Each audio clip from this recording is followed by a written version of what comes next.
2025년 미래는 더 이상 약속이 아닙니다. 인공지능이 인간을 대체하고 젊은 세대는 꿈을 포기했습니다. 성장률은 멈췄고 기술은 포화됐죠. 하버드 국제정치학 강의실 콜린스 존슨 교수가 천천히 말을 꺼냈습니다. 그런데 말입니다. 이상한 나라가 하나 있더군요.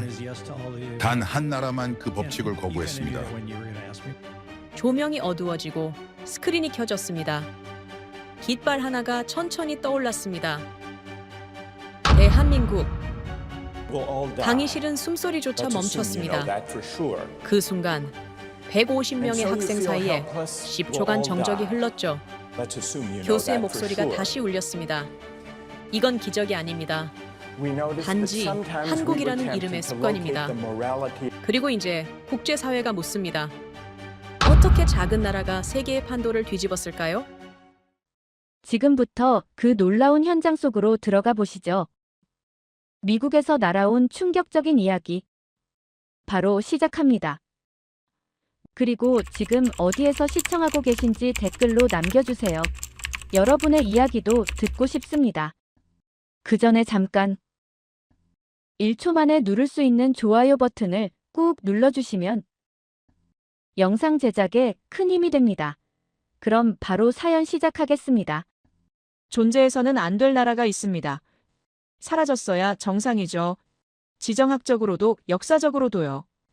그런데 말입니다. 지금 그 나라가 세계 경제의 심장을 쥐고 있고 이 나라 없이는 못 돌아갑니다. 안녕하세요. 제 이름은 콜린스 존슨이라고 합니다. 하버드에서 오랫동안 강대국을 연구했고 패권 국가들을 분석해왔어요. 그런데 이 작은 나라 하나가 제 모든 공식을 박살냈습니다. 한국입니다. 오늘 그 미친 역설을 보여드리겠습니다. 얼마 전 하버드 국제정치학부에서 특별 강의를 열었어요. 강의실에 들어서는 순간 놀랐습니다. 300명이 넘는 학생들이 복도까지 가득 차 있었죠. 평소 강의의 2배가 넘는 인원이었어요. 저는 단도직입적으로 물었습니다. 여러분, 작년 노벨 경제학상 수상자 제임스 로빈슨 교수를 아십니까? 몇몇이 고개를 끄덕였어요. 저는 그의 사진을 스크린에 띄웠습니다. 그는 평생 한 가지만 연구했습니다. 어떤 나라는 왜 성공하고 어떤 나라는 왜 실패하는가? 전 세계 모든 국가를 분석했죠. 그리고 단 한 나라를 지목했습니다. 저는 목소리를 높였어요.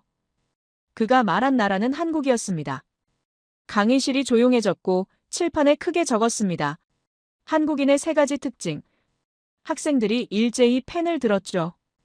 저는 첫 번째를 적었습니다. 전 세계에서 가장 머리가 좋으면서 동시에 가장 부지런한 민족. 프랑스 학생 마리가 손을 들었어요. 그게 과장 아니냐는 질문에 조용히 데이터를 띄웠습니다. IQ 테스트 세계 1위. 학생들이 술렁거렸어요. 그런데 여기서 끝이 아닙니다. 이렇게 머리 좋은 사람들이 전 세계에서 가장 교육에 미친 민족이기까지 합니다. 문맹률 거의 0%예요. 500년 전 한글을 만들어 전 국민을 교육시켰죠. 대학 진학률 자료를 띄웠습니다. 전 국민 대다수가 대학에 진학해요. 영국 학생 제임스가 놀란 표정을 지었습니다. 저는 계속했어요.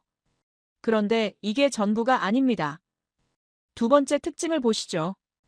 저는 칠판에 적었습니다. 새로운 기술을 가장 빠르게 흡수하고 즉시 더 높은 수준으로 발전시키는 테크노민족. 중국계 학생 리가 고개를 갸우뚱했어요. 한 템포 쉬고 바로 인공지능 활용률 자료를 띄웠습니다. 전 세계 직장인 업무 중 인공지능 활용 비율입니다. 미국은 26.5%죠. 그런데 한국은요? 저는 숫자를 크게 띄웠습니다. 53%입니다. 학생들이 탄성을 질렀어요. 곧이어 반도체 자료를 추가했습니다. 메모리 반도체 세계 점유율 70% 이상. 이건 1위가 아니에요. 독점입니다. 배터리 세계 2위. 조선 세계 1위. LNG 운반선은 90% 이상 점유율이죠. 저는 단호하게 말했습니다. 이게 테크노민족의 힘입니다. 저는 목소리를 낮췄어요. 가장 무서운 건 3번째입니다. 위기 시 순식간에 똘똘 뭉쳐 모든 문제를 해결하는 집단 회복력. 미국 학생 브래드가 의아한 표정을 지었어요. 저는 1997년 IMF 사태 자료를 띄웠습니다. 여러분, 이 사건을 아시나요? 대부분이 고개를 저었죠. 1997년 한국 경제가 붕괴 직전까지 갔습니다. 국가부도 위기였어요. 세계 최고 경제 전문가들이 예측했죠. 회복에 20년은 걸릴 거라고요. 저는 잠시 멈췄다가 말했습니다. 그런데 한국은 3년 만에 극복했습니다. 강의실이 술렁거렸고 금모으기 운동 사진을 띄웠습니다. 350만 명이 넘는 국민이 자발적으로 금을 내놨어요. 결혼 반지까지 말이죠. 저는 강조했습니다. 평소에는 서로 싸우던 사람들이 나라의 위기가 오자 벌떼처럼 뭉쳤습니다.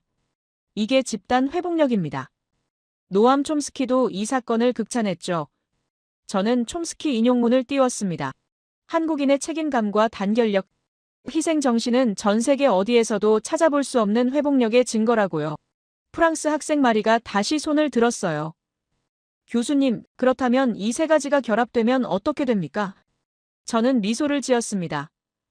바로 그 질문입니다. 저는 학생들을 천천히 둘러봤어요. 머리 좋고 부지런한 민족이 기술을 미친 속도로 흡수하고 발전시키면서 위기 때마다 똘똘 뭉쳐 해결한다면요. 그 나라는 절대 무너지지 않습니다. 한국은 불멸의 공식이다. 영국 학생 제임스가 질문했습니다.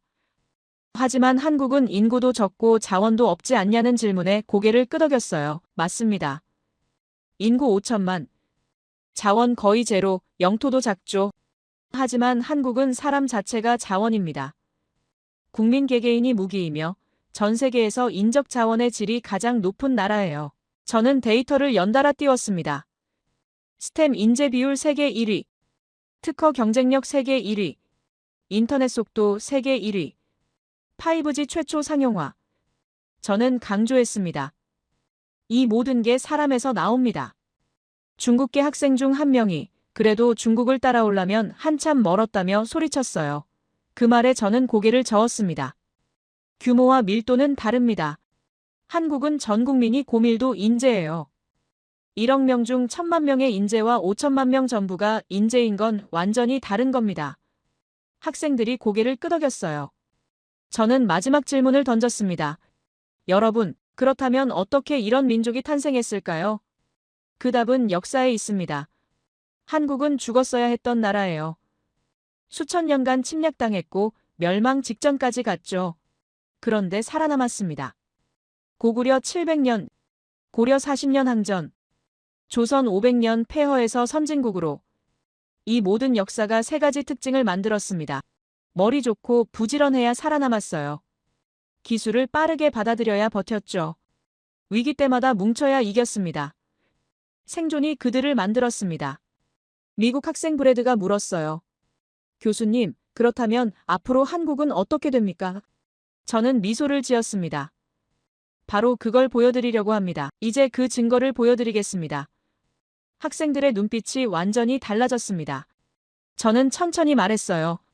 한국의 역사를 보면 답이 나옵니다. 왜 그들이 이렇게 될 수밖에 없었는지 말이죠. 고구려부터 시작하겠습니다. 세계 최강 제국들을 상대로 700년을 버틴 나라 말입니다. 학생들이 숨을 죽였어요. 저는 마지막 한 문장을 던졌습니다. 한국은 존재해서는 안 될 나라였습니다. 하지만 지금은 세계가 한국 없이 못 돌아갑니다. 그 미친 역설의 증거를 지금부터 보여드리겠습니다. 거대한 대륙이 화면을 가득 채웠어요. 학생들이 지도를 뚫어지게 바라봤죠. 저는 한반도 북쪽을 가리키며 말했습니다. 여러분, 이곳에 700년을 존속한 나라가 있었습니다. 고구려입니다. 프랑스 학생 마리가 손을 들었어요. 교수님, 700년이면 얼마나 긴 겁니까? 로마 제국이 500년쯤 지속됐죠. 몽골 제국은 150년 정도였고요. 오스만 제국이 600년쯤 됩니다. 고구려는 700년입니다. 학생들이 놀란 표정을 지었습니다. 더 중요한 건 어떻게 살아남았느냐입니다. 만주 전역, 한반도 북부, 요동 반도까지. 영국 학생 제임스가 탄성을 질렀어요. 이게 한반도 국가입니까? 저는 고개를 저었습니다. 아닙니다. 이건 대륙 제국이었어요. 저는 칠판에 적었습니다. 생존 방식 첫 번째 전략적 사고. 학생들이 집중했어요. 저는 주변 국가들을 하나씩 지목하기 시작했습니다. 고구려와 비슷한 시기에 존재했던 나라들을 볼까요? 흉노, 중국 한나라의 공격으로 멸족됐습니다. 돌궐, 당나라의 흡수돼 흔적도 남기지 못했죠. 요나라, 금나라 몽골의 칼날 아래 국가가 해체됐어요. 저는 잠시 멈췄다가 말했습니다. 이들은 모두 고구려보다 강대국이었습니다. 학생들 표정이 굳어졌어요. 그런데 고구려는 살아남았습니다. 왜일까요? 중국계 학생 리가 질문했습니다. 교수님, 운이 좋았던 거 아닙니까? 좋은 질문입니다. 하지만 700년은 운으로 설명할 수 없습니다. 저는 고구려 군사체계 자료를 띄웠습니다. 이들은 전략가였어요. 지형을 완벽히 활용했죠. 산악과 평야가 섞인 지형이었습니다. 평지에서는 기마군단으로 싸웠어요. 말을 탄 전사들이 하루에 수백 리를 이동했죠. 산에서는 요새를 활용했습니다. 철제 갑옷과 무기를 대량 생산했어요. 저는 강조했습니다. 이건 단순한 전투가 아닙니다. 계산된 전쟁이에요.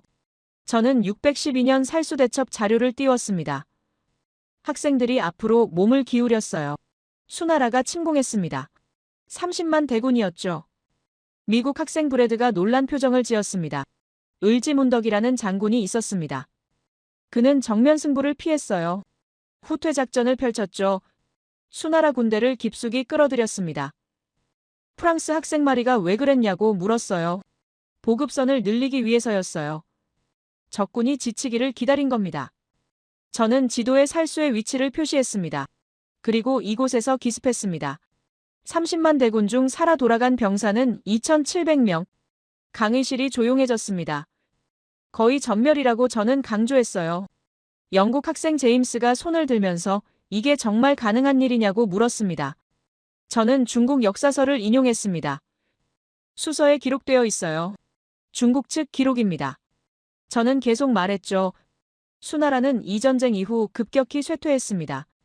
결국 멸망했어요. 학생들이 탄성을 질렀습니다. 저는 다음 자료를 띄웠어요. 그런데 끝이 아닙니다. 수나라가 망하고 당나라가 들어섰죠. 당태종, 중국 역사상 가장 뛰어난 황제 중 한 명입니다. 그가 직접 고구려를 침공했어요. 저는 안시성 사진을 보여줬습니다. 산 위에 세워진 작은 요새였죠. 이 작은 성을 20만 대군으로 포위했습니다. 3개월 동안요. 중국계 학생 리가 의아한 표정을 지었어요. 저는 설명을 이었습니다. 성주는 항복하지 않았어요. 끝까지 버텼죠. 당태종은 공성 장비를 총동원했습니다. 흙으로 거대한 언덕을 쌓아 성벽보다 높게 만들었어요. 그래도 함락되지 않았습니다. 저는 목소리를 낮췄어요. 결과는 당나라의 참패였습니다. 학생들이 숨을 죽였습니다. 저는 추가 자료를 띄웠어요. 당태종은 이 전투에서 눈에 화살을 맞았습니다. 영국 학생 제임스가 놀라며 물었어요. 황제가 직접 부상을 입었단 말입니까? 저는 고개를 끄덕였습니다. 일부 역사학자들 사이에서는 논쟁이 있어요.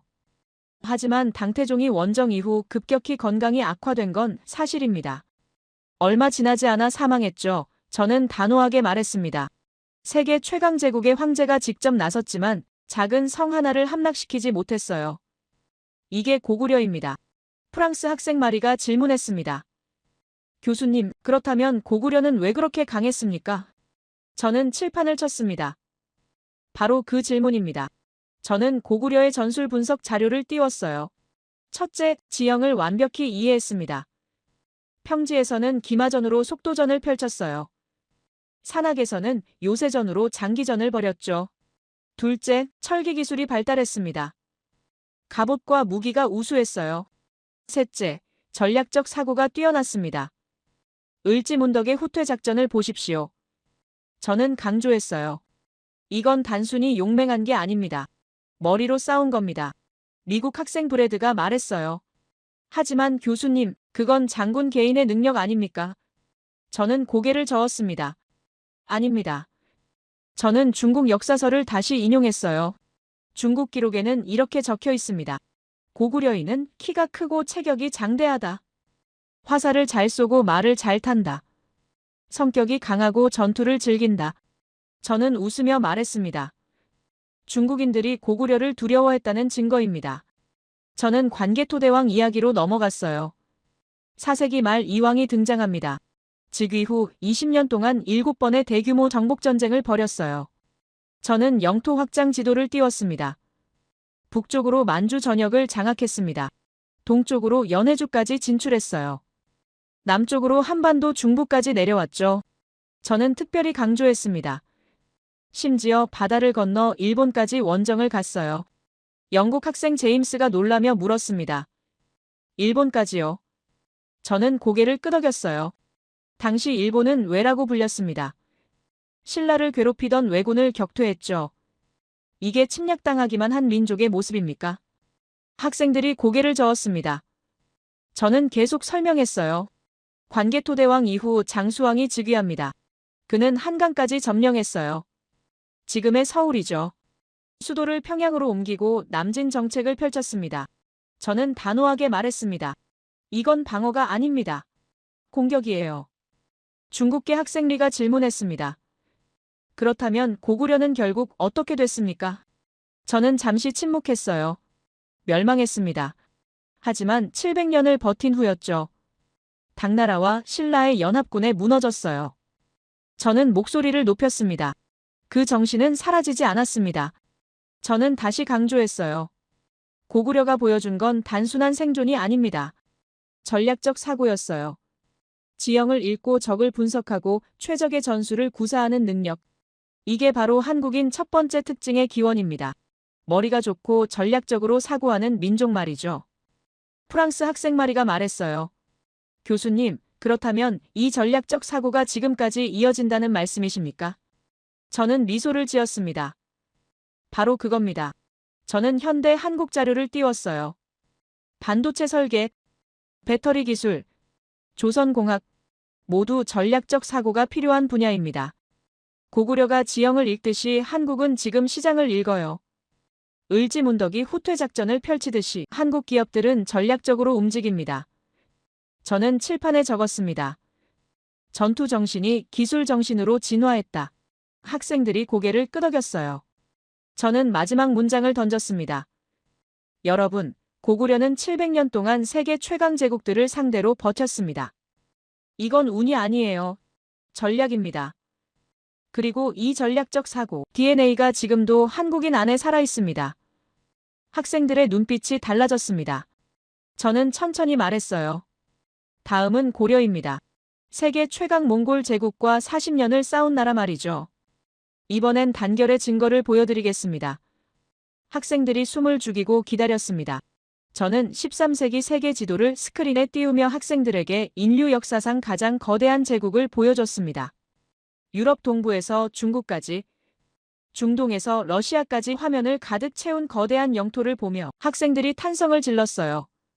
저는 천천히 말했습니다. 몽골 제국입니다. 저는 몽골이 정복한 나라들을 하나씩 나열하기 시작했어요. 러시아는 점령당했고 페르시아는 잿더미가 됐으며 서한은 완전히 멸족당했죠. 금나라는 소멸했고 유럽 동부는 초토화됐습니다. 저는 잠시 멈췄다가 덧붙였어요.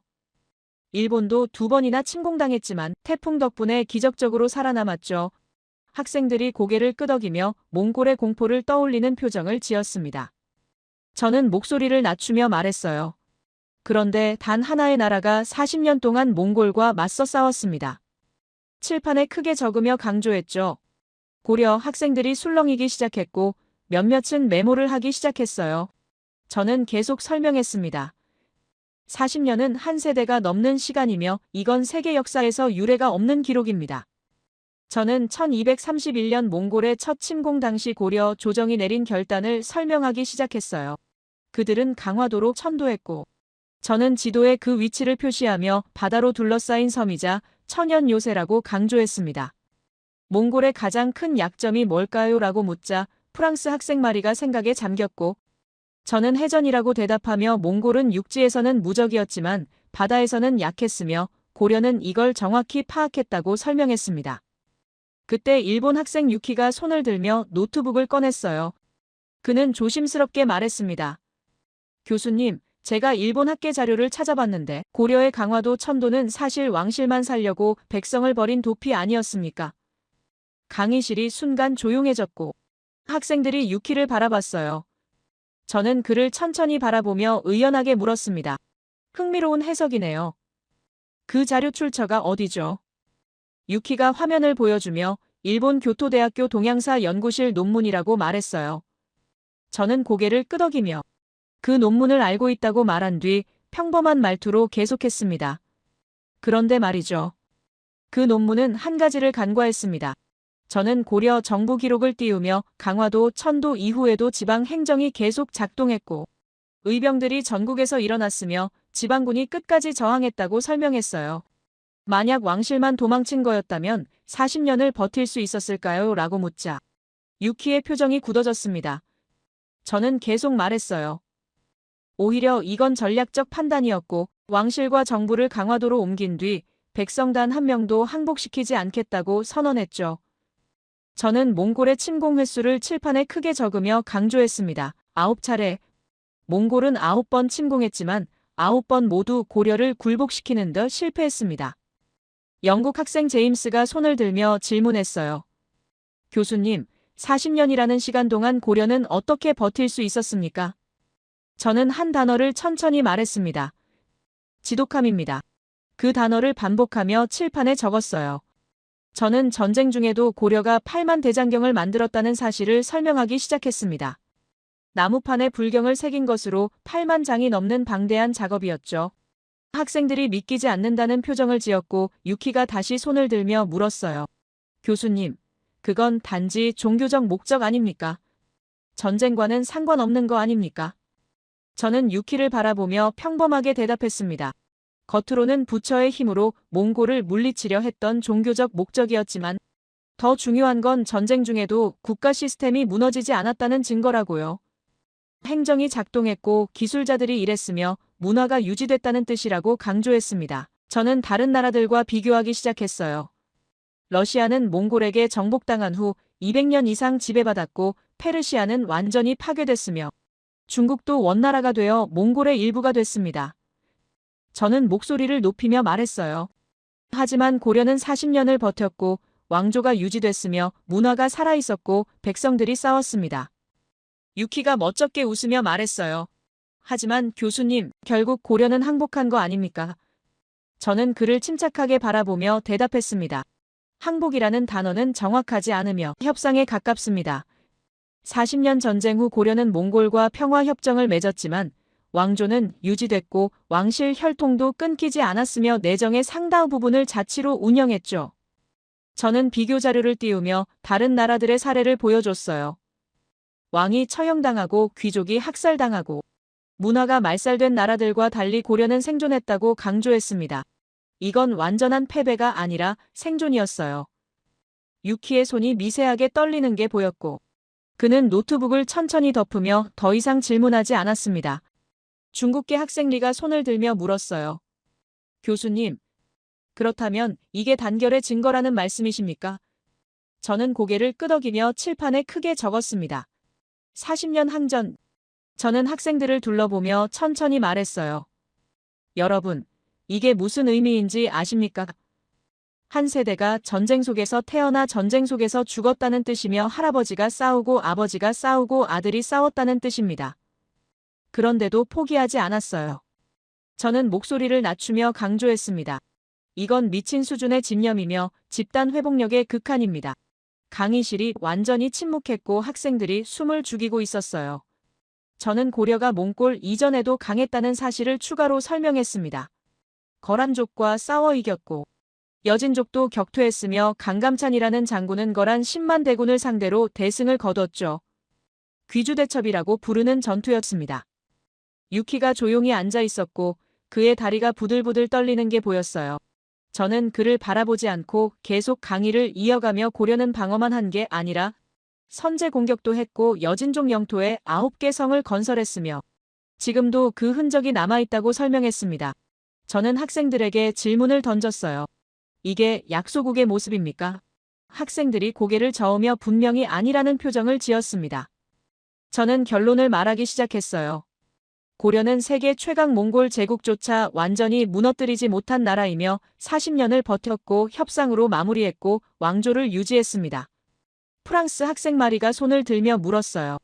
교수님, 그렇다면 이 단결력이 지금까지 이어진다는 말씀이십니까? 저는 미소를 지으며 바로 그거라고 대답했습니다. 저는 1997년 IMF 자료를 다시 띄우며 350만 명의 금 모으기 운동을 상기시켰어요. 이게 바로 40년 항전의 DNA이며 평소에는 싸우다가도 위기시 순식간에 뭉치는 본능이라고 강조했습니다.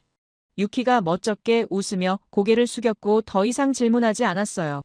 저는 칠판에 마지막 문장을 크게 적었습니다. 한 세대가 전쟁 속에서 살았지만 민족은 살아남았다. 학생들이 고개를 끄덕이며 그 의미를 곱씹는 표정을 지었어요. 저는 천천히 말했습니다. 여러분, 고려의 40년 항전은 단순한 전쟁 기록이 아니며 이건 단결의 본능이 어디서 왔는지 보여주는 증거입니다. 영국 학생 제임스가 손을 들며 다음은 무엇이냐고 물었고 저는 미소를 지으며 조선이라고 대답했습니다. 500년 왕조이며 이번엔 기술의 증거를 보여드리겠다고 말했어요. 거북선과 한글 창제 그리고 신기전 이야기를 하겠다고 덧붙이자 학생들이 숨을 죽이고 기다렸습니다. 저는 유키를 잠깐 바라봤어요. 그는 여전히 고개를 숙이고 있었고 손이 떨리는 게 보였죠. 저는 아무 말 없이 다음 자료를 준비하며 생각했습니다. 사실이 가장 강력한 무기니까요. 저는 칠판에 크게 숫자를 적었습니다. 500년. 학생들이 그 숫자를 바라보며 조선 왕조가 지속된 기간을 머릿속으로 계산하는 표정을 지었어요. 저는 세계 역사와 비교하기 시작했습니다. 영국의 튜더 왕조는 118년이었고 프랑스의 부르봉 왕조는 204년이었으며 러시아의 로마노프 왕조는 304년이었죠. 저는 손가락으로 칠판을 두드리며 간조했어요. 조선은 500년입니다. 하지만 오늘 제가 말하고 싶은 건 기간이 아니라고 말하며 스크린에 조선의 지도를 띄웠습니다. 조선에 대한 흔한 오해가 있다고 말하자 학생들이 집중했어요. 저는 학생들을 둘러보며 물었습니다. 조선은 평화주의 국가였다고 생각하십니까? 몇몇 학생들이 고개를 끄덕였고 저는 천천히 말했어요. 절반만 맞습니다. 칠판에 크게 적으며 강조했죠. 조선은 칼을 뽑지 않았을 뿐 칼이 없었던 게 아니다. 저는 1419년 대마도 정벌 이야기를 꺼냈습니다. 지도에 대마도 위치를 표시하며 일본과 한반도 사이에 있는 작은 섬이라고 설명했어요. 일본 해적들이 조선 연안을 습격했고 약탈하고 백성들을 납치했죠. 저는 계속 말했습니다. 조선은 참았고 경고했지만 해적들은 멈추지 않았어요. 그래서 조선은 결정을 내렸다고 말하며 목소리를 높였습니다. 대마도를 직접 치기로. 학생들이 앞으로 몸을 기울였고 저는 데이터를 띄웠어요. 227척의 전함과 17,000명의 병력이 대마도로 출발했으며 단 3일 만에 섬을 제압했습니다. 학생들이 탄성을 질렀고 저는 계속 설명했어요. 일본 무사들 대부분이 전사했고 섬 전체가 불탔으며 조선군은 목적을 달성하고 돌아왔죠. 저는 덧붙였습니다. 그 후 대마도는 200년 동안 조선에 조공을 바쳤고 일본 역사서에는 거의 기록되지 않았어요. 그들에게는 치욕이었으니까요. 일본 학생 유키가 조용히 앉아 있었고 아무 말도 하지 않았습니다. 저는 북쪽 이야기로 넘어가며 지도에 한반도 북부를 표시했어요. 여진족이 북쪽 국경을 위협했고 조선은 어떻게 했을까요? 라고 묻자 학생들이 생각에 잠겼습니다. 저는 답을 말했어요. 영토를 확장했습니다. 학생들이 놀라는 표정을 지었고 저는 사군 육진이라고 설명했습니다. 4개 군과 6개 진으로 북방에 10개의 군사거점을 건설한 것이며 이 작전으로 여진족을 밀어냈다고요. 저는 강조하며 말했습니다. 지금 여러분이 지도에서 보는 한반도 북쪽 국경선은 600년 전에 조선 장군들이 칼로 그은 선입니다. 영국 학생 제임스가 손을 들며 질문했어요. 하지만 교수님, 조선은 확장 전쟁을 거의 하지 않았잖아요. 저는 미소를 지으며 고개를 끄덕였습니다. 맞습니다. 하지만 이해하셔야 해요. 조선은 영토욕이 없었을 뿐이며 전쟁 능력이 없었던 게 아니라고 설명했죠. 저는 조선의 군사기술을 본격적으로 설명하기 시작했습니다. 조선 수군은 세계 최강이었다고 말하며 거북선 그림을 띄웠어요. 학생들이 화면에 집중했고 저는 천천히 설명했습니다. 세계 최초의 철갑선이었으며 16세기에 만들어졌죠. 학생들이 놀란 표정을 지었고 저는 추가로 설명했어요. 조선의 화포 기술도 뛰어났고 신기전이라는 로켓 무기도 있었으며 화차라는 다연장 로켓 발사대도 만들었습니다. 저는 강조하며 말했어요. 이건 16세기 기술이며 유럽보다 앞선 부분도 많았습니다. 프랑스 학생 마리가 손을 들며 물었어요. 교수님, 그렇다면 왜 조선은 그 기술을 적극적으로 사용하지 않았습니까? 저는 잠시 생각하는 척하며 대답했습니다. 필요가 없었으니까요. 조선은 침략보다 방어를 선택했고 확장보다 안정을 택했죠. 저는 임진왜란 이야기를 본격적으로 시작했습니다. 1592년 일본이 조선을 침공했고 도요토미 히데요시가 이끈 대군이었다고 설명하며 지도에 일본군의 진격로를 표시했어요. 초반에는 일본군이 빠르게 북상했고 육지 전투에서 조선군이 고전했다고 말했습니다. 저는 잠시 멈췄다가 목소리를 낮추며 말했어요. 하지만 바다는 달랐습니다. 저는 이순신이라는 이름을 칠판에 크게 적으며 조선 수군을 이끈 장군이라고 소개했습니다. 전투 기록을 하나씩 나열하기 시작했어요. 옥포해전 승리, 사천해전 승리, 탄산도 대첩 대승, 명량해전 기적 승리. 저는 특히 명량해전을 강조하며 설명했습니다. 12척의 배로 133척의 일본 전함을 상대했고 이겼다고요. 학생들이 믿기지 않는다는 표정을 지었고 중국계 학생 리가 손을 들며 물었어요. 교수님, 그게 정말 가능한 겁니까? 저는 고개를 끄덕이며 조선왕조실록에 기록되어 있고 일본 측 기록에도 남아있다고 대답했습니다. 저는 계속 설명했어요. 일본군은 바다에서 완전히 붕괴했고 보급로가 끊겼으며 육지에서 고립된 일본군은 결국 철수할 수밖에 없었다고요. 저는 결론을 말하며 강조했습니다. 조선은 7년 전쟁 끝에 일본을 몰아냈고 전쟁이 필요하면 끝까지 싸웠으며 필요 없으면 칼을 집에 넣어뒀죠. 칠판에 다시 적으며 목소리를 높였어요. 능력은 있었다. 선택하지 않았을 뿐. 학생들이 고개를 끄덕이며 그 의미를 이해하는 표정을 지었습니다. 저는 한글 이야기로 넘어갔어요. 세종대왕이 백성을 위해 만든 문자이며 전 국민의 문맹을 퇴치하기 위한 혁명적인 발명이었다고 설명했습니다.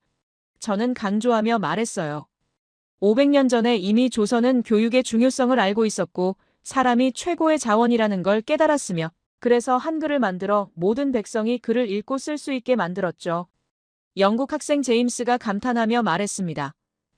교수님, 그렇다면 조선은 정말 놀라운 나라였네요. 저는 미소를 지으며 고개를 끄덕였어요. 그런데 여기서 한 가지 더 말씀드리고 싶은 게 있다고 말하며 학생들을 천천히 둘러봤습니다. 여러분, 오늘날 대부분의 사람들이 나라가 망하면 안 된다는 생각을 갖고 있죠. 물론 누구든 그런 생각을 갖고 있지만 한국이라는 나라가 특별한 이유는 이 마음의 뿌리가 얼마나 깊은지 아느냐는 겁니다. 저는 목소리를 낮추며 간조했어요. 한국은 수천 년간 지정학적 리스크를 안고 살았고 중국과 일본 사이에서 끊임없이 위협받았으며 어느 시대든 한순간의 방심이 곧 멸망을 의미했습니다. 저는 학생들의 눈을 바라보며 말했습니다. 그런데 한국인들은 어떤 역경 앞에서도 의연하게 대처했고 오히려 위기를 기회로 만들어 왔어요. 이게 가능했던 이유는 바로 조상들의 정신이 대대로 이어져 왔기 때문이며 고구려의 전략적 사고, 고려의 단결력, 조선의 기술혁신 정신이 모두 지금의 한국인 안에 살아있기 때문입니다. 저는 칠판에 크게 적으며 강조했어요. 위기가 오면 더욱 강해지는 민족. 프랑스 학생 마리가 손을 들며 물었습니다. 교수님, 그렇다면 그 정신이 지금도 작동한다는 말씀이십니까? 저는 고개를 끄덕이며 1997년 IMF를 다시 언급했어요. 3년 만에 극복한 그 힘이 어디서 나왔겠습니까? 바로 조상들의 정신입니다. 저는 계속 설명했습니다. 조선이 거북선을 만들던 그 혁신 정신이 지금은 반도체가 됐고 신기전을 쏘아 올리던 그 기술력이 지금은 우주 로켓이 됐으며 임진왜란 때 끝까지 싸우던 그 집념이 지금은 세계 시장에서 경쟁력이 됐죠. 저는 목소리를 높이며 강조했어요. 이게 바로 한국인의 DNA입니다. 미국 학생 브래드가 말했습니다. 교수님, 그렇다면 한국인들은 위기를 두려워하지 않는 겁니까? 저는 미소를 지으며 대답했어요. 두려워하지 않는 게 아니라 위기를 극복할 수 있다는 확신이 있는 겁니다. 그 확신은 수천 년의 역사가 증명해왔고 조상들이 보여준 무수한 사례들이 뒷받침하고 있으며 그래서 한국인들은 위기 앞에서 오히려 더 강해집니다. 저는 마지막 문장을 천천히 말했습니다. 조선의 군사기술과 전투정신은 현대로 이어졌고 한국 전쟁 그리고 지금의 방산 강국까지 이어지고 있으며 이 모든 건 우연이 아니라 필연입니다. 학생들이 숨을 죽이고 있었고 저는 칠판에 마지막 문장을 적었어요. 기술 정신은 생존 본능에서 나왔다. 저는 학생들을 둘러보며 말했습니다. 여러분, 다음은 근대로 넘어가겠습니다. 한국이 폐허에서 어떻게 일어섰는지 보시겠어요. 학생들의 눈빛이 완전히 달라져 있었고 그들은 다음 이야기를 기다리고 있었습니다. 저는 천천히 말했어요. 1953년 한국 전쟁이 끝났고 서울은 잿더미였습니다. 하지만 한국인들은 또다시 일어섰죠. 그 이야기를 지금부터 보여드리겠습니다. 저는 스크린에 사진 한 장을 띄웠습니다. 1953년 서울의 모습이었고 폐허였어요. 건물은 무너져 있었고 거리는 잿더미였으며 학생들이 침묵했습니다. 저는 천천히 말했어요. 1953년 한국 전쟁이 끝났고 이게 그때 서울의 모습입니다. 저는 다른 사진들을 연달아 띄우며 부산, 대구, 평양, 인천 어디든 똑같았다고 말했습니다. 저는 데이터를 보여주기 시작했어요. 국토의 80%가 파괴됐고 산업시설은 거의 전멸했으며 500만 명이 피난민이 됐죠. 저는 세계은행 자료를 띄우며 1953년 한국의 1인당 GDP가 79달러였다고 강조했습니다. 저는 비교 자료를 추가로 보여줬어요. 같은 시기 필리핀은 200달러였고 태국은 150달러였으며 인도도 한국보다 나았다고 설명했죠. 저는 목소리를 낮추며 말했습니다. 한국은 세계에서 가장 가난한 나라 중 하나였고 유엔은 한국을 원조 대상국으로 지정했으며 미국이 식량과 물자를 보냈죠. 전 세계가 한국을 불쌍히 여겼다고 말하며 학생들을 바라봤어요. 저는 잠시 멈췄다가 말했습니다. 이 상황에서 살아남을 확률은 거의 없었습니다. 미국 학생 브래드가 손을 들며 질문했어요. 교수님, 한국은 미국 원조 덕분에 살아난 거 아닙니까? 저는 고개를 끄덕이며 좋은 질문이라고 대답했습니다. 저는 칠판에 질문을 적으며 물었어요. 원조를 받은 나라는 한국뿐이었나요? 저는 목록을 나열하기 시작했습니다. 필리핀은 미국 원조를 받았고 베트남도 미국 원조를 받았으며 캄보디아도 미국 원조를 받았고 아프리카 여러 나라가 유럽 원조를 받았죠. 저는 질문을 던졌습니다. 그렇다면 왜 한국만 성공했을까요? 학생들이 조용해졌고 저는 경제성장 그래프를 띄웠어요. 1960년 한국 1인당 GDP 79달러, 2023년 한국 1인당 GDP 33,000달러 이상. 저는 강조하며 말했습니다. 400배 이상 성장했어요. 학생들이 탄성을 질렀고 저는 OECD 사무총장의 발언을 인용했습니다. 인류 역사상 유일한 기적급 성장이라고 했죠. 저는 다른 나라들과 비교하기 시작했어요. 같은 시기 필리핀은 어떻게 됐습니까? 여전히 개발도상국입니다. 베트남은요? 최근에야 성장하기 시작했죠. 저는 단호하게 말했습니다. 원조는 씨앗일 뿐이며 한국은 그 씨앗을 받아 숲을 만들어냈어요. 프랑스 학생 마리가 놀란 표정을 지으며 어떻게 그게 가능했냐고 물었습니다. 저는 한국의 산업화 과정을 설명하기 시작했어요. 1960년대 경공업부터 시작했고 섬유, 신발, 가발 같은 노동집약적 산업이었죠. 1970년대 중화학공업으로 전환했으며 철강, 조선, 석유화학 분야를 정부가 전략적으로 육성했다고 설명했습니다. 저는 포항제철 이야기를 꺼내며 세계은행이 한국의 제철소 건설을 반대했고 불가능하다고 했지만 한국은 밀어붙였다고 말했어요. 저는 결과를 보여줬습니다. 포항제철은 세계 최고 수준의 제철소가 됐고 지금은 포스코라는 이름으로 글로벌 기업이 됐죠. 저는 조선 산업으로 넘어가며 1970년대 초반 한국은 배 한 척 제대로 만들지 못했지만 지금은 세계 1위 조선 국가가 됐다고 강조했습니다. LNG 운반선 시장의 90% 이상을 한국이 장악하고 있고 초대형 컨테이너선도 마찬가지라고 설명했어요. 저는 반도체 이야기를 시작했습니다. 1980년대 한국은 반도체 산업에 뛰어들었고 일본이 이미 시장을 장악하고 있었으며 미국 기업들도 강력했죠. 저는 강조하며 말했어요. 모두가 불가능하다고 했지만 한국은 또 밀어붙였습니다. 저는 결과를 보여줬어요. 지금 한국은 메모리 반도체 세계 점유율 70% 이상이며 삼성과 SK 하이닉스 이 두 회사가 세계 시장을 지배하고 있다고요. 영국 학생 제임스가 손을 들며 물었습니다. 교수님, 그렇다면 한국은 어떻게 그렇게 빨리 성장할 수 있었습니까? 저는 미소를 지으며 칠판에 크게 적었어요.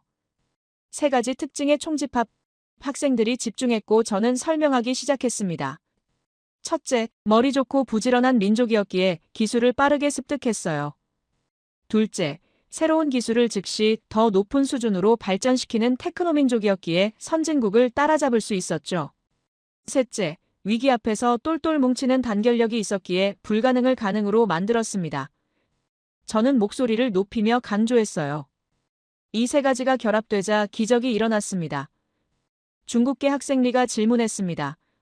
하지만 교수님, 전쟁은 분명히 재앙이었잖아요.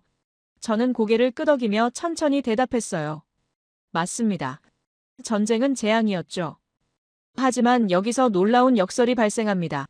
저는 학생들을 둘러보며 말했어요. 한국인들은 이 전쟁을 통해 무언가를 깨달았습니다. 나라가 없으면 모든 게 사라진다는 걸요. 저는 목소리를 낮추며 계속했습니다.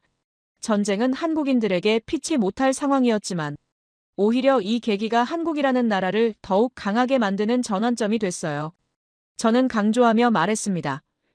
전쟁을 극복한 경험이 오히려 국가력을 높이는 가장 큰 포인트가 됐고 나라를 사랑하는 마음을 서로 확인할 수 있는 계기가 됐으며 한국은 이걸 눈에 띄게 보여주고 있습니다. 프랑스 학생 마리가 손을 들며 물었어요. 교수님, 그게 무슨 뜻입니까? 저는 천천히 설명하기 시작했습니다. 전쟁 후 한국인들은 깨달았어요. 우리가 아니면 아무도 우리를 구해주지 않는다는 걸요. 그래서 미친 듯이 일했고 미친 듯이 배웠으며 미친 듯이 단결했죠. 저는 데이터를 띄우며 보여줬습니다. 1960년대 한국인들의 평균 노동시간은 세계 최고 수준이었고 대학 진학률은 급격히 상승했으며 수출 목표를 달성하기 위해 온 국민이 움직였어요. 저는 목소리를 높이며 말했습니다. 이게 바로 전쟁이 만든 역설입니다. 전쟁은 한국을 파괴했지만 동시에 한국인들을 각성시켰고 폐허는 오히려 새로운 시작의 기회가 됐으며 절망은 희망으로 바뀌었죠. 미국 학생 브래드가 감탄하며 말했습니다. 정말 놀랍습니다. 저는 고개를 끄덕이며 계속했어요. 저는 한국 전쟁 당시 베트남 파병 이야기도 꺼냈습니다. 베트남 전쟁에 한국군이 파병됐고 미군 다음으로 많은 병력을 보냈으며 전투력은 최상급이었죠. 저는 현대 사례로 넘어가며 2011년 소말리아 아덴만에서 한국 화물선이 해적에게 납치됐고 한국 해군 특수부대가 투입됐다고 설명했습니다. 저는 작전 결과를 말했어요. 인질 전원 구출, 해적 전원 사살 또는 생포, 단 한 명의 인질도 죽지 않았습니다. 학생들이 박수를 쳤고 저는 미소를 지었습니다. 저는 방산 수출 이야기로 넘어갔어요. 2000년대 초반까지만 해도 한국 무기는 별로 알려지지 않았지만 지금은 방산 수출 세계 4위권이며 폴란드가 한국 전차와 자주포를 대량 구매했고 호주가 한국 자주포를 도입했으며 노르웨이도 한국 전투기를 샀다고 설명했습니다. 저는 KF-21 전투기 사진을 보여주며 한국형 전투기이고 4.5세대 스텔스 전투기이며 세계에서 네 번째로 자체 개발에 성공했다고 간조했어요. 저는 누리호 발사 영상을 재생하며 한국의 우주 발사체가 하늘로 솟아오르는 장면을 보여줬습니다. 한국은 독자 우주 발사체 개발에 성공했고 세계에서 7번째라고 말했죠. 저는 비교를 하기 시작했습니다. 600년 전 조선은 신기전을 만들었고 로켓 무기였죠. 지금 한국은 우주 로켓을 만들며 이건 우연이 아니라 필연이라고 강조했어요. 기술에 대한 집착, 전투력에 대한 집념, 생존에 대한 본능이 모두 이어져 온 것이라고 설명했습니다. 저는 칠판에 크게 적었어요. 폐허에서 기적으로. 저는 학생들을 둘러보며 말했습니다. 여러분, 한국은 죽어야 했던 나라였지만 살아남았고 일어났으며 이제는 세계를 흔들고 있어요. 저는 마지막 문장을 천천히 말했어요. 이 생존 DNA는 미래 기술로 이어지고 있으며 과거의 전투력은 현대의 기술력이 됐고 이제 한국은 21세기를 이끌 준비가 됐습니다. 프랑스 학생 마리가 손을 들며 물었어요. 교수님, 그렇다면 다음은 무엇입니까? 저는 미소를 지으며 대답했습니다. 현대입니다. 한국이 지금 세계 어디에 서 있는지 보여드리겠어요. 반도체, 배터리, 인공지능, 방산 모든 분야에서 한국이 어떤 위치에 있는지 말이죠. 학생들이 숨을 죽이고 기다렸고 저는 천천히 말했습니다. 한국은 더 이상 원조받는 나라가 아니며 세계가 의존하는 나라입니다. 그 증거를 지금부터 보여드리겠습니다. 저는 세계 산업 지도를 스크린에 띄우며 한국이 장악하고 있는 분야들을 붉은색으로 표시했습니다. 반도체 세계 1위, 배터리 세계 2위, 조선 세계 1위, 디스플레이 세계 1위, 스마트폰 세계 3위권이 화면을 가득 채웠어요. 저는 학생들을 둘러보며 말했습니다. 여러분, 이건 단순한 1위가 아니며 세계가 한국 없이는 돌아갈 수 없다는 뜻입니다. 저는 잠시 멈췄다가 질문을 던졌어요. 그런데 여러분, 왜 한국이 이렇게 기술에 강할까요? 학생들이 생각에 잠겼고 몇몇은 고개를 갸우뚱했습니다. 저는 칠판에 크게 적기 시작했어요. 자원이 없었다. 학생들이 집중했고 저는 천천히 설명하기 시작했습니다. 한국에는 석유도 없고 철도 없으며 금도 은도 거의 없어요. 그렇다면 뭘로 먹고 살아야 할까요? 라고 묻자 프랑스 학생 마리가 생각하는 표정을 지었습니다. 저는 대답했어요. 사람입니다. 사람이 자원이 될 수밖에 없었죠. 저는 계속 설명했습니다. 사람이 자원이면 어떻게 해야 할까요? 그 사람의 머리를 최대한 좋게 만들어야 합니다. 머리가 좋아지려면 배워야 하고 배운 걸 써먹으려면 기술이 필요하죠. 저는 단순하게 정리하며 말했어요. 결국 이렇게 됩니다. 자원이 없다. 그래서 사람이 자원이다. 사람이 자원이면 머리로 먹고 산다. 머리로 산다는 건 기술로 산다는 뜻이다. 기술을 안 배우면 죽는다. 그래서 미친 듯이 배웠다. 저는 칠판을 쳤습니다. 이게 테크노민족이 탄생한 이유입니다. 영국 학생 제임스가 고개를 끄덕이며 말했어요. 아, 이제 이해가 됩니다. 저는 미소를 지으며 더 쉽게 설명했습니다. 여러분, 만약 여러분 집에 돈이 하나도 없다고 상상해 보세요. 그럼 어떻게 해야 할까요? 열심히 공부해서 좋은 직장을 가져야 하죠. 한국이라는 나라가 바로 그랬습니다. 땅속에 돈이 없으니까 머리로 돈을 벌어야 했고 머리로 돈을 번다는 건 기술을 파는 거예요. 저는 구체적인 예를 들기 시작했습니다. 중동 국가들을 보십시오. 석유가 나오니까 땅만 파면 돈이 됩니다. 그런데 한국은요. 땅을 파봤자 돌밖에 안 나와요. 그래서 공장을 지었고 기술을 배웠으며 물건을 만들어 팔기 시작했죠. 저는 강조하며 말했습니다. 이게 생존 방식이었고 선택이 아니라 필수였으며 그래서 한국은 테크노민족이 될 수밖에 없었습니다. 중국계 학생 리가 손을 들며 물었어요. 교수님, 그렇다면 지금 한국의 기술력은 어느 정도입니까? 저는 반도체 공급망 자료를 띄우며 보여주기 시작했습니다. 미국의 데이터 센터, 중국의 스마트폰 공장, 유럽의 자동차 산업이 모두 한국산 반도체에 의존하고 있다고 설명했어요. 저는 최근 사례를 들었습니다. 2021년 삼성 반도체 공장에서 정전 사고가 있었고 단 몇 분이었죠. 학생들이 집중했고 저는 계속 말했습니다. 전 세계 반도체 가격이 요동쳤습니다. 학생들이 놀란 표정을 지었고 저는 강조했어요. 한국이 멈추면 세계가 멈춥니다. 이게 지금 한국의 위치이며 이건 과장이 아니라 사실입니다. 미국 학생 브래드가 탄성을 질렀고 저는 배터리 산업으로 넘어갔습니다. 저는 전기차 시대가 오고 있으며 그 심장이 배터리라고 설명했어요. 데이터를 띄우며 보여줬습니다. 테슬라는 한국 배터리를 쓰고 폭스바겐도 한국 배터리를 쓰며 GM, 포드, 현대, 기아 모두 마찬가지라고 말했죠. 저는 강조했습니다. 전기차 혁명의 핵심이 한국 손에 있으며 세계 2위지만 고급 배터리는 한국이 압도적입니다. 저는 방산 기술로 넘어가며 K2 전차 사진을 띄웠습니다. 세계 최고 수준의 성능이며 폴란드가 1000대 이상 구매했다고 설명했어요. K9 자주포는 세계에서 가장 많이 팔린 자주포이며 폴란드, 호주, 노르웨이, 이집트, 인도가 모두 구매하고 있다고 말했습니다. 저는 KF-21 전투기를 다시 언급했어요. 4.5 세대 전투기를 자체 개발한 나라는 미국, 러시아, 중국 다음이며 유럽도 공동 개발이었지만 한국은 단독으로 해냈다고 강조했죠. 프랑스 학생 마리가 손을 들며 물었습니다. 교수님, 그렇다면 한국은 언제부터 이렇게 강했습니까? 저는 타임라인을 띄우며 설명하기 시작했어요. 1960년대는 섬유와 신발을 만들었고 1970년대는 철강과 조선을 시작했으며 1980년대는 반도체에 뛰어들었고 1990년대는 디지털 혁명을 이끌었으며 2000년대는 스마트폰과 배터리를 장악했고 지금은 인공지능과 우주로 가고 있다고 설명했습니다. 저는 강조하며 말했어요. 보십시오. 매 10년마다 새로운 기술로 올라갔습니다. 이게 테크노민족의 특징이며 한 분야를 마스터하면 즉시 다음 단계로 올라가고 절대 멈추지 않으며 계속 진화합니다. 영국 학생 제임스가 감탄하며 말했습니다. 정말 놀랍네요. 저는 고개를 끄덕이며 더 구체적인 사례를 들기 시작했어요. 저는 인터넷 보급 이야기를 꺼냈습니다.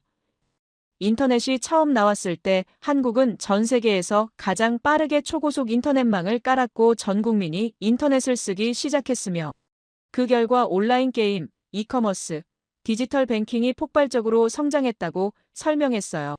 저는 스타크래프트 사례를 다시 언급하며 전 세계 판매량의 97%를 한국에서 달성했고 이건 우연이 아니라 한국인들이 새로운 기술을 가장 빠르게 받아들였기 때문이라고 강조했습니다. 저는 인공지능 데이터를 띄우며 보여줬어요. 전 세계 직장인 중 업무에 인공지능을 활용하는 비율이 한국이 53%로 1위이며 미국은 26.5%밖에 안 된다고 말했습니다. 저는 목소리를 높이며 강조했어요. 인공지능의 종주국은 미국이지만 가장 빠르게 활용하는 나라는 한국입니다. 이게 테크노민족의 힘이며 배우는 속도가 아니라 쓰는 속도가 빠른 겁니다. 중국계 학생 리가 질문했습니다. 교수님, 그렇다면 중국은 어떻습니까? 중국도 기술 강국 아닙니까? 저는 고개를 끄덕이며 좋은 질문이라고 대답했어요. 저는 비교를 시작했습니다. 중국은 규모로 승부하고 한국은 품질로 승부하며 중국은 따라잡고 있지만 한국은 계속 앞서 나가고 있다고 설명했죠. 저는 반도체 미세 공정 자료를 띄웠습니다. 3나노 공정은 삼성과 TSMC만 가능하고 중국은 아직 7나노 수준이라고 말했어요.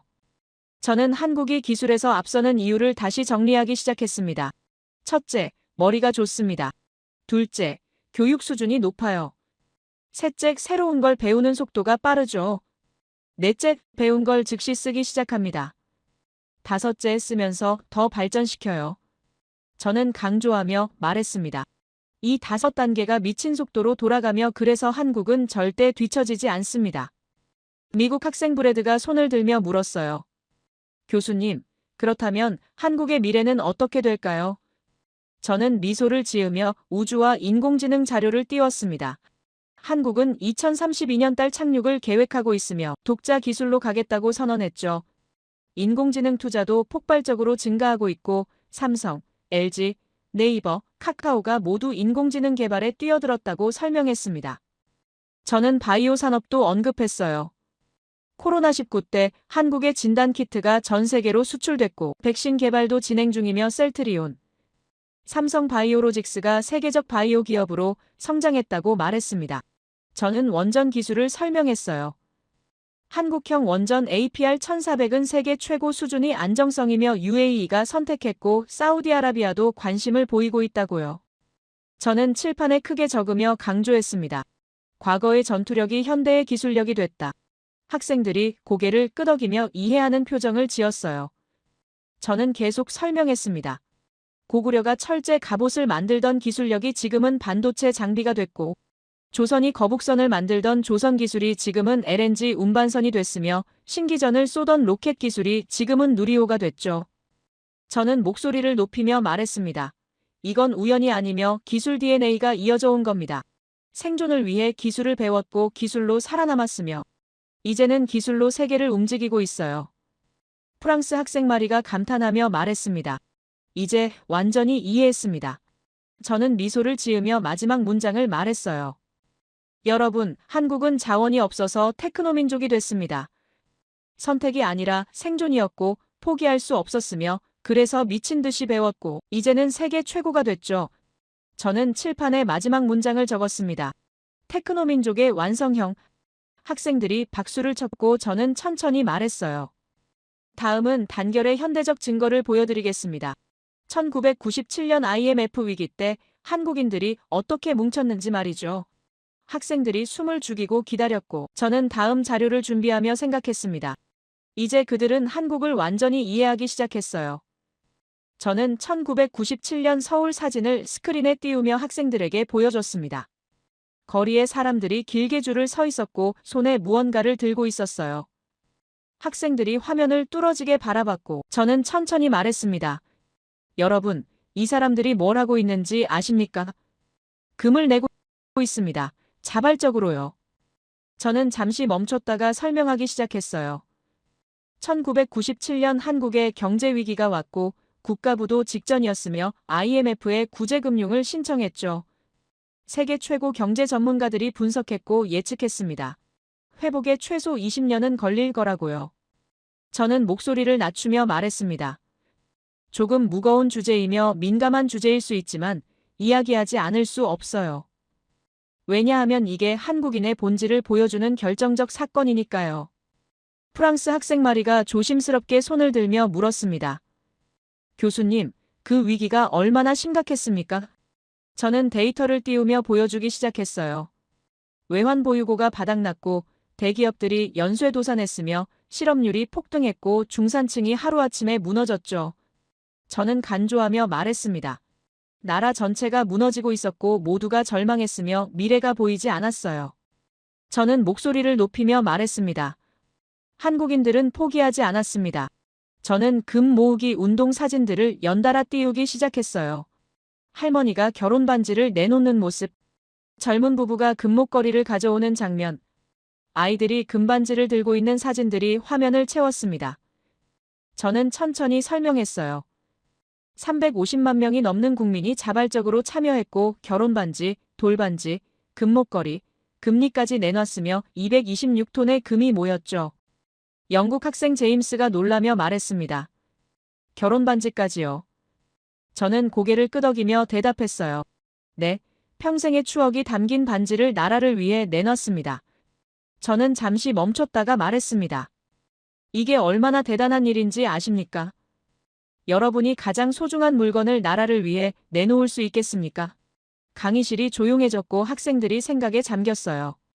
저는 계속 설명하기 시작했습니다. 평소에 한국인들은 서로 싸웁니다. 정치로 싸우고 지역으로 싸우며 세대로도 싸우죠.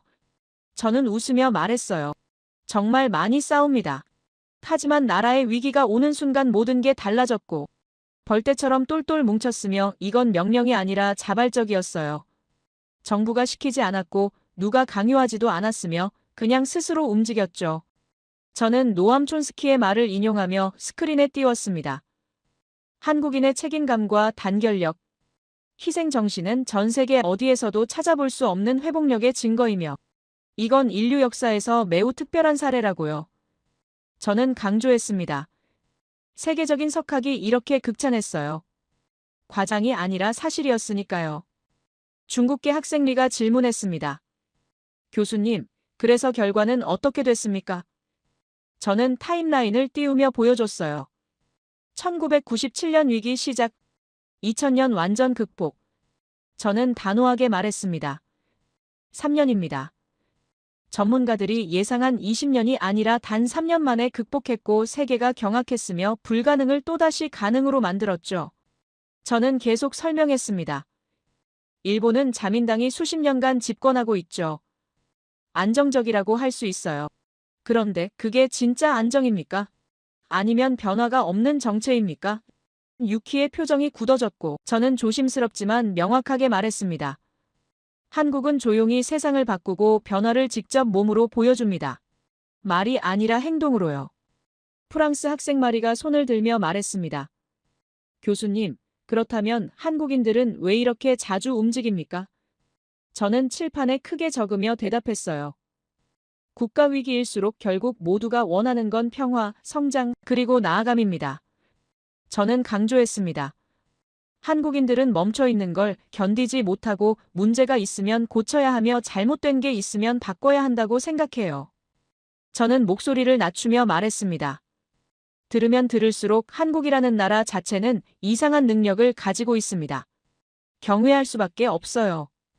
영국 학생 제임스가 고개를 끄덕이며 동의하는 표정을 지었고 저는 계속 설명했습니다. IMF 때 3년 만에 극복했고 정치 위기 때 평화롭게 해결했으며 코로나19 때도 세계에서 가장 빠르게 대응했죠. 저는 2020년 코로나 대응 자료를 띄웠습니다. 한국은 봉쇄 없이 방역에 성공했고 드라이브스루 검사를 세계 최초로 시행했으며 K-팝 방역이라고 불리며 전 세계가 벤치마킹했다고 설명했어요. 저는 강조했습니다.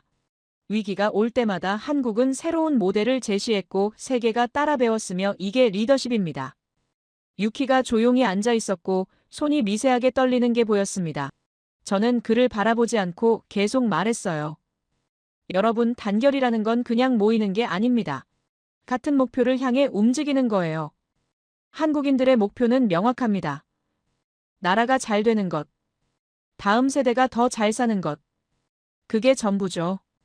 중국계 학생 리가 질문했습니다. 교수님, 그렇다면 중국도 단결력이 강한데 뭐가 다릅니까? 저는 천천히 대답했어요. 중국의 단결은 위에서 시키는 겁니다. 한국의 단결은 아래에서 올라오는 거죠. 이게 근본적으로 다르며 전자는 명령이고 후자는 자발입니다. 저는 강조했습니다. 자발적 단결이 훨씬 강하고 오래가며 진짜 힘이에요. 저는 학생들을 천천히 둘러보며 말했습니다. 여러분, IMF는 경제 위기였지만 한국인들은 3년 만에 극복했고 정치 위기가 왔을 때도 평화롭게 해결했으며 재난이 왔을 때도 시스템을 바꿨어요. 이게 집단 회복력이며 살아있는 증거입니다. 유키가 고개를 숙인 채 아무 말도 하지 않았고 저는 다음 주제로 넘어갔습니다. 이제 마지막입니다. 저는 천천히 말했어요. 한국이 21세기 국제정치에서 어떤 위치에 있는지 보여드리겠습니다. 머리, 기술, 단결이 결합되면 어떤 나라가 되는지 말이죠. 학생들이 숨을 죽이고 기다렸고 저는 마지막 자료를 준비하며 생각했습니다. 이제 그들은 한국을 완전히 이해했어요. 조용하지만 강하고 평화롭지만 단호하며 작지만 거대한 나라라는 걸요. 저는 칠판에 적힌 모든 내용을 천천히 지우기 시작했습니다. 깨끗한 칠판만 남았고 학생들이 조용히 기다렸어요. 저는 그들을 돌아서서 바라보며 말했습니다. 지금까지 우리는 한국의 역사를 훑어봤고 고구려 700년, 고려 40년 한전, 조선 500년, 대한민국 폐허에서 선진국으로 올라온 과정을 봤죠. 저는 잠시 멈췄다가 질문을 던졌어요. 이제 여러분께 마지막 질문을 하나 하겠습니다. 저는 칠판에 크게 적었습니다. 한국은 무엇인가? 학생들이 생각에 잠겼고 저는 천천히 걸으며 말을 이었어요. 한국은 인류 역사에서 가장 오래 살아남은 단일 민족 국가 중 하나이며 전쟁에 지지 않았고 멸망하지 않았으며 폐허 속에서도 다시 일어났죠. 저는 강조했습니다. 그들은 자원이 없었지만 스스로 자원이 됐고 고구려의 전투 정신은 반도체 기술로 진화했으며 조선의 과학은 로켓으로 이어졌어요. 저는 스크린에 현대 세계 지도를 띄우며 한국의 위치를 표시했습니다. 인구 5천만, 영토 10만 제곱킬로미터, 자원 거의 제로. 저는 학생들을 바라보며 물었어요. 이 조건에서 강대국이 될 수 있다고 생각하십니까? 프랑스 학생 마리가 고개를 저으며 말했습니다. 논리적으로는 불가능합니다. 저는 미소를 지으며 대답했어요. 맞습니다. 그런데 한국은 해냈습니다. 저는 데이터를 띄우기 시작했습니다. 세계 12위 경제 규모, 반도체 세계 점유율 70%, 배터리 세계 2위, 조선 세계 1위, 방산 수출 세계 4위권, K-팝 글로벌 현상. 저는 간조하며 말했어요. 이건 단순한 성공이 아니며 이건 구조적 핵심국이 된 겁니다. 세계가 한국 없이는 돌아갈 수 없는 구조를 만들어낸 거죠. 영국 학생 제임스가 손을 들며 질문했습니다. 교수님, 그렇다면 한국은 이제 초강대국입니까? 저는 잠시 생각하는 척하며 대답했어요. 전통적인 초강대국은 아닙니다. 군사력으로만 따지면 미국, 중국, 러시아가 초강대국이죠. 저는 칠판에 새로운 단어를 적었습니다. 21세기형 축국. 저는 설명하기 시작했어요. 축국이라는 건 세계 질서를 떠받치는 기둥 중 하나라는 뜻이며 한국은 기술과 산업에서 세계의 기둥이 됐고 이게 없으면 전체가 흔들린다는 겁니다. 저는 구체적인 사례를 들기 시작했어요. 미국은 한국이 필요합니다. 인도 태평양 전략의 핵심 파트너이며 반도체 공급망의 핵심이고 군사동맹으로도 중요하죠. 중국도 한국이 필요하다고 말하며 데이터를 띄웠습니다.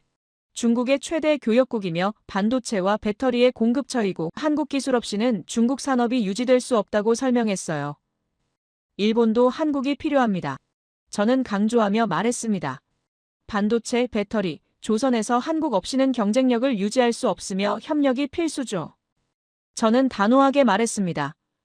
한국은 더 이상 선택받는 위치가 아니며 선택하는 위치이고 미국도 중국도 일본도 한국을 필요로 하며 이게 21세기 한국의 위치입니다. 중국계 학생 리가 질문했어요. 교수님, 그렇다면 한국의 미래는 어떻게 됩니까? 저는 인공지능 자료를 띄우며 보여주기 시작했습니다. 인공지능 시대가 오고 있고 여기서 한글이 치트키가 될 수 있다고 설명했어요. 한글은 과학적 문자이며 음소 문자 체계가 완벽하고 인공지능 학습에 최적화되어 있으며 이게 한국의 새로운 무기가 될 거라고 말했습니다. 저는 몇몇 전문가들의 예측을 인용했어요. 한국이 G2 국가로 올라설 수 있다고요. 미국 학생 브래드가 놀라며 물었습니다. G2요. 저는 고개를 끄덕이며 대답했어요. 불가능해 보이지만 한국은 늘 불가능을 가능으로 만들어왔고 페어에서 선진국이 됐으며 기술 강국이 됐고 이제 인공지능 시대의 선두주자가 되려 하고 있죠. 저는 강조했습니다. 이건 희망사항이 아니라 진행 중인 현실입니다. 저는 나토 회원국들이 한국 무기를 구매하는 사례를 들었습니다. 폴란드, 노르웨이, 호주가 한국 방산을 선택했고 이게 무슨 의미냐고 물었어요. 저는 대답했습니다. 한국이 서방 진영의 일원으로 완전히 인정받았다는 뜻이며 기술력과 신뢰도를 인정받은 거죠. 저는 우주협력도 언급했습니다. 나사와 한국항공우주연구원이 협력하고 있고 달 탐사 프로그램에 한국이 참여하며 이건 우주 강국 클럽에 들어간 겁니다. 저는 학생들을 천천히 둘러보며 말했어요. 여러분, 한국은 더 이상 지역 국가가 아니며 글로벌 축국이고 국제 질서를 떠받치는 기둥 중 하나가 됐죠. 저는 칠판에 다시 적었습니다. 조용히 세계의 중심으로 들어왔다. 프랑스 학생 마리가 감탄하며 말했습니다. 정말 놀라운 이야기입니다. 저는 마지막 정리를 시작했습니다. 저는 25년간 국제 정치를 연구했고 수많은 나라의 흥망을 봤으며 그중 한국만큼 예측 불가능한 나라는 없었다고 말했어요. 역사적으로 사라졌어야 했던 나라가 가장 치열하게 버텼고 가장 빠르게 일어섰으며 이제는 세계의 심장부를 움직이고 있다고 간조했죠. 저는 목소리를 낮추며 천천히 말했습니다. 한국을 완전히 이해하는 것은 불가능하지만 그들의 생존 본능, 기술 집착, 단결 정신을 읽는다면 여러분은 21세기를 지배하는 힘의 흐름을 누구보다 정확히 이해하게 될 겁니다. 저는 칠판을 마지막으로 한 번 쳤습니다. 한국을 이해하는 것이 국제정치를 이해하는 것입니다. 강의실이 완전히 조용해졌고 저는 책을 덮으며 말했어요. 여러분, 제가 오늘 강조하고 싶은 건 이겁니다. 저는 학생들을 한 명 한 명 바라보며 말했습니다. 물질적인 것보다 눈에 보이지 않는 게 더 강한 법입니다. 땅이나 자원이나 인구보다 정신과 의지와 단결이 더 강하며 이런 힘이 한국에 있기에 선진국 반열에 올랐고 강대국들 사이에서 자꾸 견제 대상이 되며 동시에 선망의 대상이 되는 겁니다. 저는 마지막 문장을 천천히 말했어요. 세계는 지금 한국을 부러워하고 있습니다. 작지만 강하고 조용하지만 거대하며 자원은 없지만 기술이 있고 영토는 작지만 영향력은 막강한 이 나라를 말이죠. 저는 미소를 지으며 덧붙였습니다. 여러분도 한국을 연구하시길 바랍니다. 21세기를 이해하려면 한국을 이해해야 하니까요. 그 순간 한 학생이 박수를 쳤고 다른 학생들도 따라 박수를 치기 시작했어요. 강의실이 박수 소리로 가득 찼고 저는 고개를 숙여 인사했습니다. 학생들은 천천히 강의실을 나갔지만 그들의 눈빛은 완전히 달라져 있었어요. 이제 그들은 한국을 알았고 침략당한 약소국이 아니라 지독하게 살아남은 전투 민족을, 조용한 아침의 나라가 아니라 조용한 척하던 강한 민족을 이해하게 됐죠. 저는 칠판을 바라보며 생각했습니다. 한국을 이해하는 것이 국제 정치를 이해하는 것이라는 문장이 여전히 남아 있었고 저는 그 문장이 진실임을 확신했어요. 제 이야기를 끝까지 들어주셔서 감사합니다. 모두 안녕히 계세요. 오늘의 사연 어떻게 들으셨나요? 누군가는 믿기 어려운 이야기라고 할지도 모르겠지만 살다 보면 정말 그런 순간들이 있죠. 도저히 버틸 수 없을 것 같은 상황에서도 이상하리만큼 다시 일어서게 되는 힘. 그게 어디서 나오는 걸까 싶을 때가 있습니다. 누구의 도움도 아닌데 스스로를 다잡고 한 걸음 내딛게 만드는 그 마음. 아마도 그건 우리가 살아온 시간들 속에서 조금씩 단단해진 의지 같은 게 아닐까 싶어요. 결국 인생이란 건 거창한 성공보다 넘어지고도 다시 일어서는 그 과정 자체에 있는 것 같고요. 오늘 이야기를 통해 우리 모두가 잠시 멈춰서 나는 지금 어디쯤 와 있지? 하고 스스로에게 물어보는 시간이 되었으면 합니다. 그리고 때로는 정답이 없는 길에서도 묵묵히 걸어가야 하는 게 인생 아닐까요? 여러분의 생각을 아래 댓글에 남겨주세요. 그리고 감동적인 사연을 주변 사람들과 공유하고 함께 이야기 나눠보세요. 마지막으로 1초밖에 걸리지 않는 구독과 좋아요, 알림 설정은 영상 제작에 큰 힘이 됩니다. 지금까지 감동을 담아 여러분께 진심을 전하는 감동담기였습니다. 오늘 하루도 행복한 하루 보내세요.